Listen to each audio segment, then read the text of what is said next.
రాష్ట్ర ఉప ముఖ్యమంత్రి పదవి చేపట్టాక జనసేన అధినేత పవన్ కళ్యాణ్లో వచ్చిన మార్పు చూసి ప్రత్యర్థులు సైతం ఆశ్చర్యపోతున్నారు. ఔరా పవన్లో ఎంత మార్పు అంటూ ముక్కున వేలేసుకుంటున్నారు కొందరు. అధికారంలోకి రాగానే ఆయన ప్రతీకార రాజకీయాలు నెరుపుతారని ఊహించారు ప్రత్యర్థులంతా.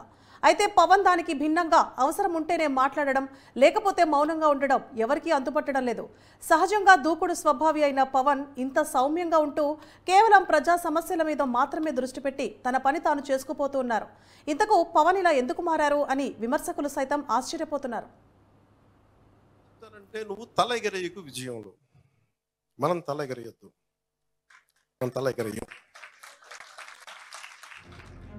జనసేన అధినేత ఏపీ ఉప ముఖ్యమంత్రి పవన్ కళ్యాణ్ అధికారంలోకి రాకముందు వచ్చిన తర్వాత చూస్తే పూర్తిగా మారిపోయినట్లే కనిపిస్తుంది.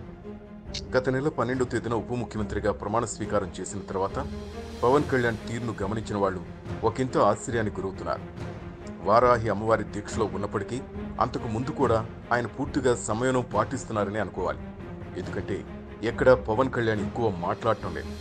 ఆయన్ను దగ్గర నుంచి చూసిన వారు సైతం ఎన్నికలకు ముందు ఆ తర్వాత ఇంత మార్పు ఏమిటి అంటూ ఆశ్చర్యపోతున్నారంటే అతిశయోక్తి కాదు.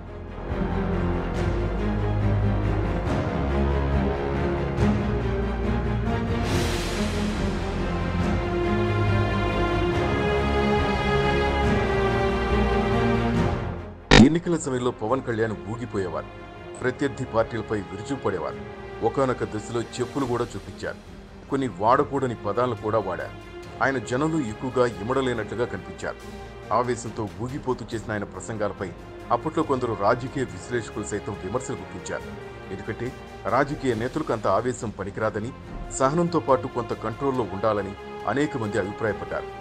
ఒక దశలో అధికారంలోకి రాకముందే ఇలా ఉంటే ఇక పవర్లోకి వస్తే ఏం చేస్తారోనన్న కామెంట్స్ కూడా అనేక మంది నుంచి వినిపించాయి. మాట్లాడుతున్న వ్యక్తిగత జీవితం గురించి మాట్లాడుతూ ఉంటాడు. నీ వ్యక్తిగత జీవితం గురించి మాట్లాడాలంటే నా దగ్గర టన్నుల ఇన్ఫర్మేషన్ జగన్, మర్చిపోకు. ఇప్పుడు దాకా నువ్వు పవన్ కళ్యాణ్ తాలూకు శాంతిని చూసావు, మంచితనాన్ని చూసావు. జగన్ నీకు యుద్ధాన్ని ఇస్తాను, మర్చిపోకు. యుద్ధం. పవన్ కళ్యాణ్ ఉప ముఖ్యమంత్రి అయినప్పటికీ ఎక్కడా దర్పం ప్రదర్శించటం లేదు. అనవసర ఖర్చులు కూడా చేయటం లేదు. ప్రజలతో మమేకం అవుతున్నారు. తన వద్దకొచ్చిన సమస్యలు వెంటనే పరిష్కరించడానికి తన వంతు ప్రయత్నాలు గట్టిగా చేస్తున్నారు. మిస్సింగ్ అయిన ఒక యువతిని 9 రోజుల్లో తెప్పించారంటే పవన్ కళ్యాణ్ ఏ మేరకు తాను పనిలోకి దిగారో అర్థం చేసుకోవచ్చు.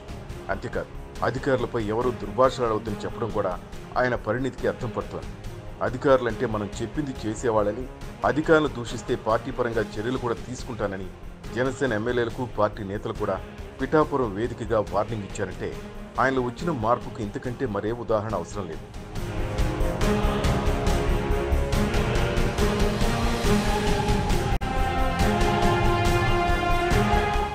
పవన్ గత ప్రభుత్వంపై విమర్శలు చేస్తున్నప్పటికీ వాటిని ఒక స్థాయి వరకే పరిమితం చేసుకున్నారు. అవి కూడా నిర్మాణాత్మకంగా ఉంటున్నాయి. ఆయన గతంలోలాగా ఆవేశపడిపోవటం లేదు. తాను చేయదలుచుకున్నది చేసేది మాత్రమే ప్రజలకు చెబుతున్నారు. ఆర్థిక పరిస్థితి సహకరిస్తే తాను మంత్రిగా మరింత బాగా పనిచేస్తానని ప్రజలకు నచ్చజెప్పే ప్రయత్నం చేస్తున్నారు. నాకే క్యాంప్ ఆఫీస్ ఇస్తే నన్ను అడుగుతా ఉన్నారు, ఏం చేయమంటారు మరమ్మతులు, ఏం చేయగల అలా ఉంచండి అన్న. కొత్త ఫర్నిచర్ నేను కొనకండి, నేను తెచ్చుకుంటాను అవసరం అయితే. అలాగే మన సెక్రటేరియట్ నుంచి స్టాఫ్ వచ్చారు. మీకు ఈ మధ్యన అసెంబ్లీకి వచ్చారు కదా, మీకు జీతం ఈ 3-4 రోజులు కలిపి మీకు 35,000 వస్తుంది మీకు అని సంతకాలు పెట్టే మనస్కరించాలి. నేనేమనుకున్నాను, జీతం తీసుకొని పనిచేద్దాం అనుకుంటే యాక్చువల్లీ లోపలికి వెళ్ళి పంచాయతీ నిధులను చూస్తూ ఉంటే డబ్బులు లేవు. పంచాయతీ శాఖలు ఎన్ని వేల కోట్ల అప్పులు ఉన్నాయో తెలియట్లా. ఒక్కొక్క హెడ్ తవ్వే కొద్దీ, అంటే ఒక్కొక్క దానికి ఏ హెడ్ కింద ఎంత ఖర్చు అవసరం తవ్వే కొద్దీ అసలు అనంతంగా లోపలికి వెళ్తానే ఉంది. మాకు ఒకటే అనిపించింది, ఇవన్నీ కరెక్ట్ చేయాలి. ఇవన్నీ ఇంత అప్పుల్లో మనకి పంచాయతీరాజ్ శాఖ ఉన్నప్పుడు నాలంటూ డబ్బులు తీసుకోవడం చాలా తప్పు అనిపించింది. అందుకని వాళ్ళకి చెప్పి నేను జీతాన్ని వదిలేస్తున్నాను, నా జీతాలు ఏమి వద్దు, కానీ నా దేశం కోసం, మా నేల కోసం పనిచేస్తాను. తనకు కేటాయించిన శాఖలపై క్రమంగా అవగాహన పెంచుకుంటున్న పవన్ కళ్యాణ్ పూర్తిగా గ్రామాభివృద్ధిపై దృష్టి పెట్టాలని భావిస్తున్నారు.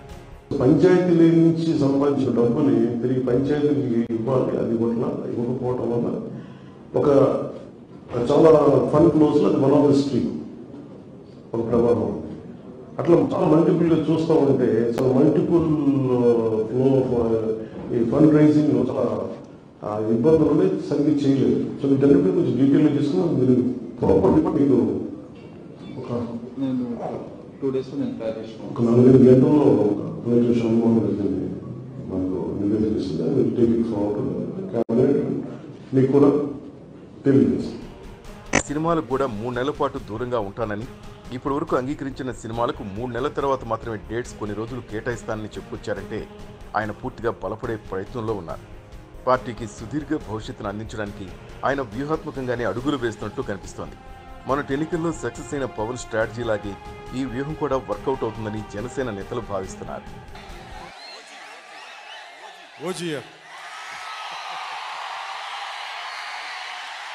సినిమాలు చేసే టైం ఉందంటారా?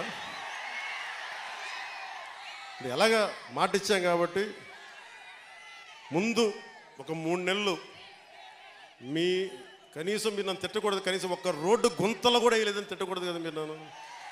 కనీసం గ్రామాలకి కొత్త రోడ్ల కంటే ముందు రోడ్లు గుంతలు పూడ్చి, పాట్ హోల్స్ పూడ్చి, మళ్ళీ మీరు తిట్టకూడదు కదా. నిన్ను ఎన్నుకుంటే మళ్ళీ నువ్వు వెళ్ళి ఓజీ చేస్తామని మనని క్యాజీ అంటే మరి నేనేం చెప్పను.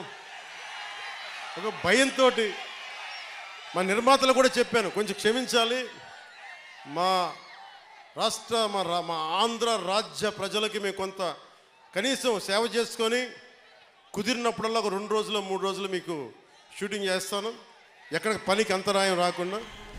సహజంగా పుస్తక ప్రియుడైన పవన్ మంచి పుస్తకాలు చదవడం మూలంగా రాజకీయ పరిణితి ప్రదర్శిస్తున్నారని విశ్లేషకులు కామెంట్ చేస్తున్నారు. గత ప్రభుత్వాన్ని విమర్శించడమే తన పని కాదని, ప్రజలకు మంచి చేసేందుకు ఏం చేయాలో ఆలోచించాలని ఈ మధ్య పవన్ ప్రకటించారు. నాకు వ్యక్తిగత కక్షలు ఏమి ఉండవు, సిస్టమిక్ కరెక్షన్సే ఉంటాయి. సిస్టమిక్ కరెక్షన్స్ కొంతమంది వ్యక్తులు దొరికితే దాన్ని పర్యవసానం వాళ్ళు ఎదుర్కోవాలి తప్ప పర్సనల్గా నువ్వు ఆ రోజు ఏవి చేశారు ఆ సిస్టమ్ అలాంటి వ్యక్తిగత ద్వేషాలకి దాడులకి నేను దిగను. మన వాళ్ళని కూడా దిగద్దని నేను కోరుకుంటున్నాను. ఈరోజు మనకున్నది 5 సంవత్సరాలు, దాంట్లో దాదాపు ఒక నెల అయిపోయింది. ప్రతిరోజు ప్రతి గంట చాలా కీలకం. నాకు ఇలా ప్రతిసారి కలవటం కంటే కూడా నాకు పని చేస్తే మీ జీవితాల్లో మార్పు తీసుకురాగలుగుతాయి. అంటే చేయాలనుకున్నది చేతలో చేసి చూపించాలని కానీ నోటితో పనే ఉందని అంతర్లీనంగా వ్యాఖ్యానించారు. తాను మాటల మనిషిని కాను చేతల మనిషినని చెప్పకనే చెప్పారు. నోటి దురుసు వైసీపీ నాయకులకు ఎన్నికల్లో ప్రజలు సైలెంట్గా ఎలా బుద్ధి చెప్పారో పవన్ ప్రత్యక్షంగా చూశారు.